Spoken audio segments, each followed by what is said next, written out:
থাকার জন্য তো তেমন ভালো জায়গায় পাচ্ছি না। ময়ূরের বাড়ির উঠোনটা একদম ভালো না।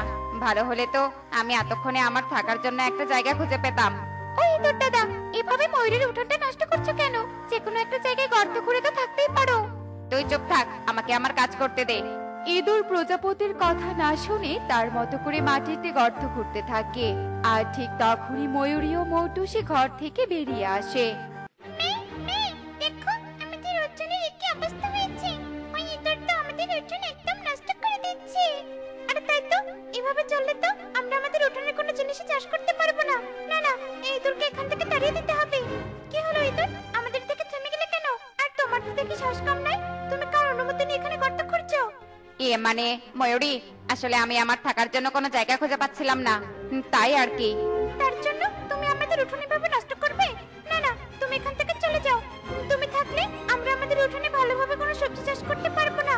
চলে যাও এখান থেকে, চলে যাও তুমি। ময়ূরের মুখে এমন কথা শুনে ইঁদুর রেগে গিয়ে সেখান থেকে টোনাটুনির বাড়িতে চলে যায়। বাড়িতে কেউ আছো? বাইরে এসো, আমি খুব বড় বিপদে পড়ে তোমাদের কাছে এসেছি। কি ইঁদুর, তুমি? কি হয়েছে তোমার? আর আমাদের এভাবে ডাকছো কেন? আসলে আমার থাকার মতো তেমন কোনো জায়গা নেই। কোথায় যাব, কি করব কিচ্ছু বুঝতে পারছি না। তোমরা যদি আমাকে থাকার জন্য একটু জায়গা করে দিতে তাহলে খুব উপকার হতো। আহারে, তোমার থাকার জন্য কোনো জায়গা নেই? তুমি যদি চাও তাহলে ওই গাছটার নিচে গর্ত করে থাকতে পারো। এতে আমাদের কোনো সমস্যা হবে না। এরপর ইঁদুর টোনাটুনির কথা মতো সেই বড় গাছটার নিচে গর্ত করে থাকতে শুরু করে। আর এভাবেই বেশ কিছুদিন কেটে যায়।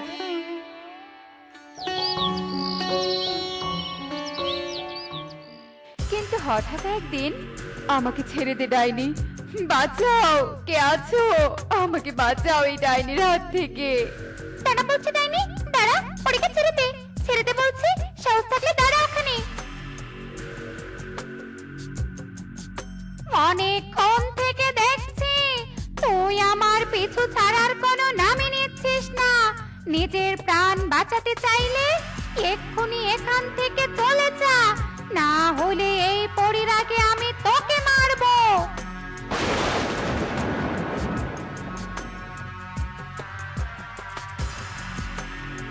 টুনি আয়না হাতে নিয়ে দাঁড়াতেই ডাইনির জাদু ভুলবশত সেই আয়নায় প্রতিফলিত হয়ে ডাইনির দিকে চলে যায়। আর মুহূর্তেই ডাইনি তার নিজের জাদুতে নিজেই ভস্ম হয়ে যায়। আর সাথে সাথে পরিও মুক্তি পেয়ে যায়। তোমাদের অনেক ধন্যবাদ। আজ যদি তোমরা না থাকতে তাহলে ওই শয়তান ডাইনি আমাকে প্রাণে মেরে ফেলতো। হ্যাঁ টনি, তোমাদের বুদ্ধির জোরে আমার প্রাণটাও বেঁচে গেল।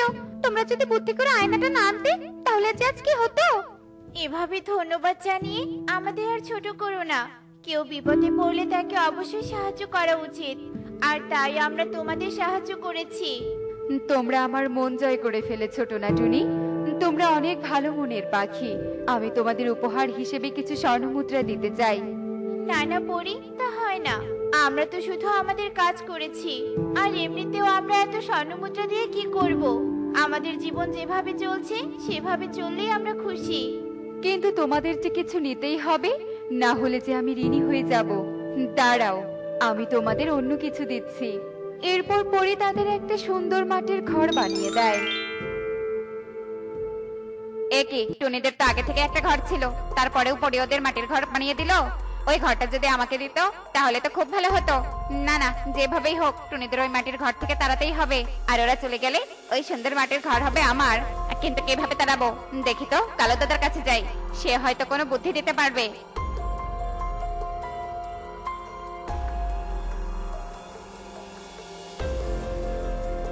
কালু দাদা, ও কালু দাদা, একটু বাইরে এসো। কি হয়েছে রে, এভাবে চিৎকার করছিস কেন? এরপর ইঁদুর কালুকে সব কথা খুলে বলে। কি, টোনাটুনিকে পরি সুন্দর একটা মাটির ঘর দিয়েছে, কিন্তু আমি যদি ওদের তাড়ানোর জন্য তোকে সাহায্য করি, আমি কি পাবো বল? তুমি চিন্তা করো না কালু দাদা, একবার যদি আমি ওদের তাড়াতে পারি তাহলে মাটির ঘর আমার, তখন না হয় তুমিও তোমার ওই ভাঙা বাড়ি ছেড়ে আমার সাথে থেকো। এরপর কালু ইঁদুরকে তার বুদ্ধির কথা বলতে শুরু করে। আর এভাবেই সারা দিন কেটে রাত নেমে আসে। রাত হতেই কালু আর ইঁদুর টোনাটুনির বাড়িতে আসে। এই টোনাটুনি, আমি তোদের মেরে ফেলবো যদি নিজেদের ভালো চাস। এই মাটির ঘর থেকে পালিয়ে যা। কি টুনি, তুমি কি কিছু শুনতে পেলে? কে যেন আমাদের মেরে ফেলতে চাইছে। ওরে বাবারে টোনা, আমরা যেই ডাইনিকে ভস্ম করে দিয়েছিলাম সেই ডাইনি আবার প্রতিশোধ নেওয়ার জন্য ফিরে এলো না তো? ওরে বাবারে, আমাদের কালকে এই ঘর ছেড়ে চলে যেতে হবে। টোনাটুনির এমন কথা শুনে কালু আর ইঁদুর খুশি হয়ে সেখান থেকে চলে যায়। আর এভাবেই সেই রাত কেটে যায়। আর মাত্র কিছুক্ষণ, এরপর টোনাটুনি ওই মাটির ঘর ছেড়ে চলে যাবে। কি হঠাৎ বৃষ্টি শুরু হলো যে? আমরা তো এই মাটির ঘর ছেড়ে এখন কোথাও যেতে পারবো না। একই, এই বৃষ্টি আসার আর সময় পেল না। আরে আরে, আমার ঘর তো পানিতে ডুবে যাচ্ছে, আমি কোথায় যাব?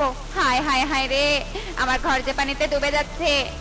ইঁদুরের এমন চিৎকার শুনে টোনা বাহিরে আসে আর ইঁদুরকে নিয়ে তাদের মাটির ঘরে যায়। একই, তোমরা আমাকে তোমাদের ঘরে নিয়ে এলে কেন? এই তুমি কেমন কথা বলছো ইঁদুর? বৃষ্টিতে তোমার ঘর ডুবে গেছে আর তোমার তো যাওয়ার মতো কোনো জায়গা নেই, তাই তো আমরা তোমাকে এই মাটির ঘরে নিয়ে এলাম। তোমরা কত বড় মনের, তোমরা এই বনের সবার ভালো চাও, আর আমি কিনা কালু দাদার সাথে হাত মিলিয়ে তোমাদের ক্ষতি করতে চেয়েছিলাম। কি? এর মানে কি? আমরা তো কিছুই বুঝতে পারছি না। তুমি আমাদের কেন ক্ষতি করতে চাইবে?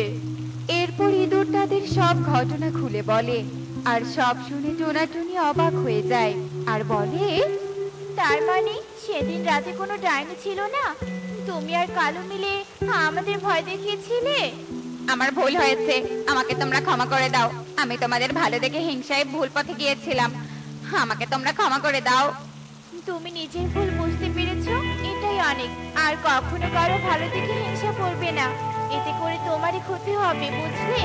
আর হ্যাঁ, তুমি যতদিন তোমার জন্য ভালো কোনো ঘর পাচ্ছ না ততদিন চাইলে আমাদের সাথেই থাকতে পারো। সত্যি বলছো তোমরা? তোমাদের এই উপকারের কথা আমি কখনো ভুলবো না। তো বন্ধুরা, দেখলে তো হিংসা কিভাবে আমাদের ভুল পথে নিয়ে যায়। তাই আমরা কখনো অন্যের ভালো দেখে হিংসে করব না।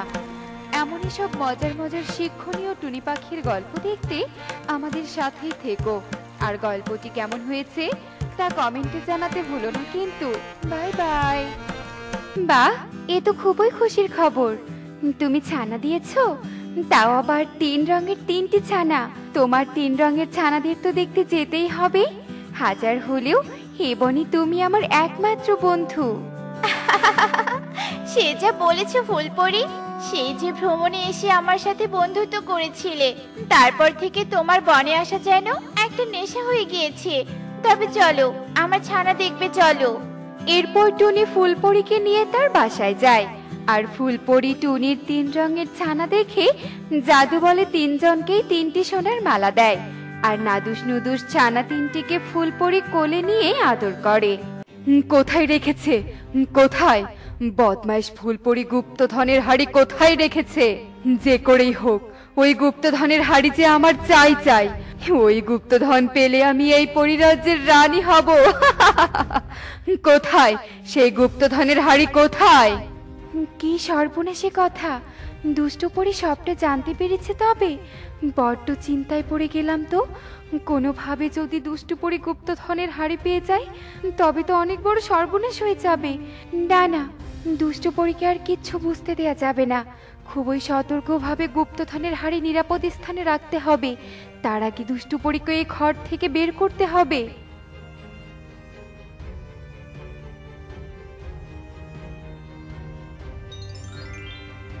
কে কে কে কে ওখানে? এ ঘরের বাহিরে কে? বদমাইশ ফুলপরি আবার চলে এলো নাকি? না, এক্ষুনি এখান থেকে চলে যেতে হবে। ফুলপরি যেন কিছুতে অনুমান করতে না পারে।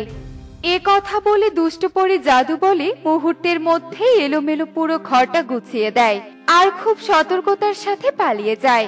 আর তখনই সেখানে ফুলপরি প্রকট হয়। দুষ্টু পরি সকলের চোখ ফাঁকি দিয়ে যখন ঘরে আসতে পেরেছে, তবে চেষ্টা করলে আমার গুপ্তধনও চুরি করতে পারবে। না না, আজই আমার গুপ্তধন নিরাপদ স্থানে রেখে আসবো।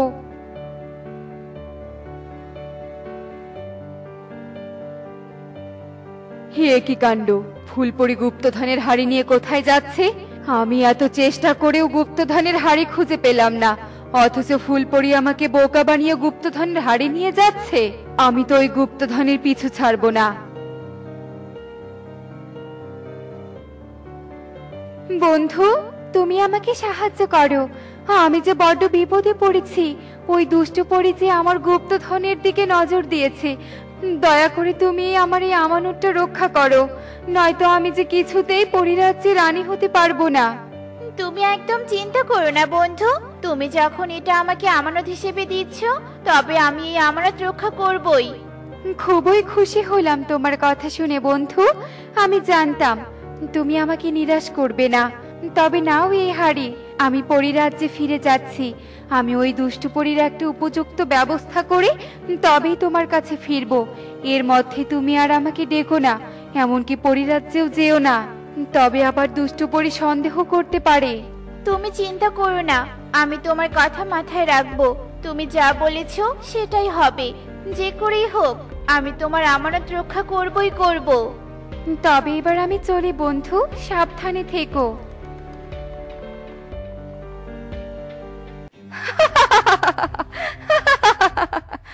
আমি সবটাই বুঝতে পেরেছি, কিন্তু ফুলপরি এত বোকা কেন? পরিরাজ্য রেখে সামান্য একটা পাখির কাছে গুপ্তধন রেখে গেল। আর আমি যে এতক্ষণ ধরে ফুলপরির পিছু নিয়েছিলাম, সেটাও তো ফুলপরি বুঝলো না। তবে এবার ফুলপরি তার বোকামির ফল পাবে, আর আমি পাবো গুপ্তধন।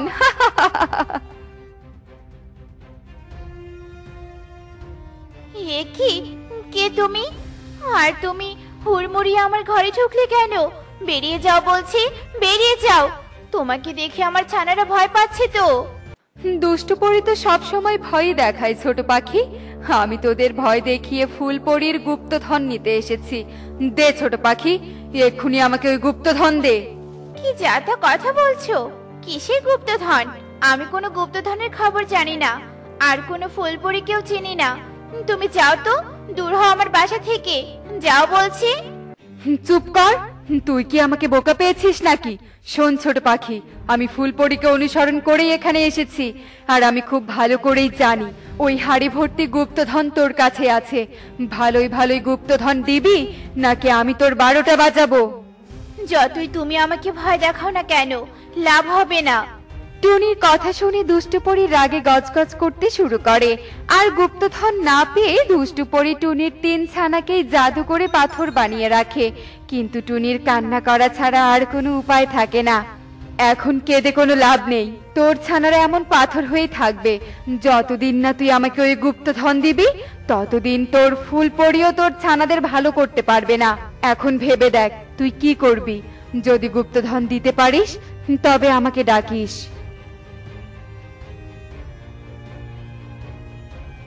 আরে কবুতর যে, তুই হঠাৎ আমার কাছে? আমার প্রতিবেশী টুনি দিদির অনেক বড় বিপদ হয়েছে, তাই আপনার কাছে এলাম। দয়া করে সাহায্য করুন তান্ত্রিক বাবা। কিন্তু কি বিপদ হয়েছে সেটা তো আমাকে জানতে হবে। বল টুনি, কি বিপদে পড়েছিস? সবটা বল আমাকে। এরপর টুনি তান্ত্রিক উল্লু পেঁচাকে দুষ্টু পরী আর তার পাথর ছানাদের ব্যাপারে সবটা খুলে বলে, আর উল্লু পেঁচা সব কথা মনোযোগ দিয়ে শোনে। সবই তো শুনলেন তান্ত্রিক বাবা, এবার আপনি বলুন আমার ছানার দিনটার কি হবে?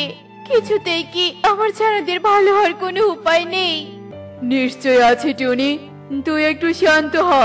আমি সবটা বুঝতে পেরেছি। ওই দুষ্টু পরীকে যদি একবার শেষ করে দিতে পারিস, তবে সব সমস্যার সমাধান হবে। এই নে টুনি, এখানে 12 পদের ফুলের নির্যাস আছে। এই ফুলের নির্যাস যদি একবার দুষ্টু পরীকে খাওয়াতে পারিস, তবে দুষ্টু পরী শেষ হয়ে যাবে। আপনি বড্ড উপকার করলেন তান্ত্রিক বাবা। যে করি হোক আমি এই ফুলের নির্যাস ওই দুষ্টু পরীকে খাওয়াবই খাওয়াবো। এরপর টুনি সেই ফুলের নির্যাসের পাত্র নিয়ে উড়াল দেয়, আর বাসায় ফিরে দুষ্টু পরীকে ডাকতে শুরু করে। মুহূর্তের মধ্যেই দুষ্টু পরী সেখানে প্রকট হয়। তুই ডাকছিস আমাকে? নিশ্চয়ই তুই তোর ছানাদের জন্য কষ্ট পাচ্ছিস, তাই আমাকে গুপ্তধন দিতে ডেকেছিস। দে টুনি, দ্রুত গুপ্তধন দে আমাকে। গুপ্তধন তো দিতেই হবে, আমার ছানারা যে পাথর হয়ে আছে। কিন্তু দুষ্টু পরি, তোমাকে তো বিনা আপ্যায়নে গুপ্তধন দিতে পারি না। হাজার হলেও তো তুমি পরি। নাও, আমি তোমার জন্য এই পানীয়র ব্যবস্থা করেছি। নিশ্চয়ই খাবো, তুই তাড়াতাড়ি গুপ্তধন বের কর। গুপ্তধন পাওয়ার জন্য আমি সবই খেতে পারি। দে টুনি দে। এ কথা বলে দুষ্টুপরি টুনির কাছ থেকে পাত্রটা নিয়ে ফুলের নির্যাস খেয়ে ফেলে, আর দুষ্টুপরি মুহূর্তেই ভস্ম হয়ে যায়। ফুলপরি তার জাদু আয়নায় সবটা দেখতে পায়। সাব্বাস, আমার বন্ধু টুনি তো কামাল করে দিয়েছে।